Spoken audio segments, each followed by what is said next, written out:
नमस्ते मित्रांनो, प्रेमाची गोष्ट या मालिकेच्या होणाऱ्या पुढील भागामध्ये आपल्याला असं पाहायला मिळणार आहे की इकडे इंद्रा ही मुक्तावर फारच जास्त चिडलेली असते आणि ती मुक्ताला धक्के मारत बाहेर काढत असं बोलते की आता तू दागिने विकले, उद्या आमचं घरसुद्धा कोणाला तरी विकशील, तू या घरातून चालती हो, माझ्या घरातून तू कायमची निघून जा असं म्हणून बॅग हातात धरते आणि तिला धक्के मारत घराच्या बाहेर काढते।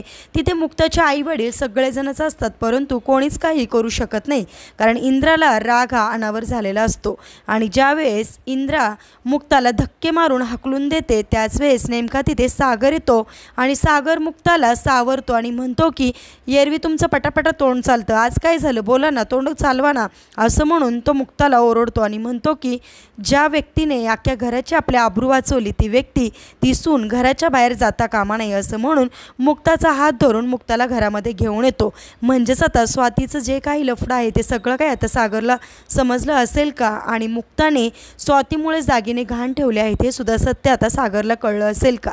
तुम्हाला काय वाटतं कमेंट करून नक्की सांगा। असेच मालिकेच्या पुढील अपडेट्ससाठी तुम्ही आपल्या रंजक मराठी चॅनेलला नक्की सबस्क्राईब करा। थँक्यू।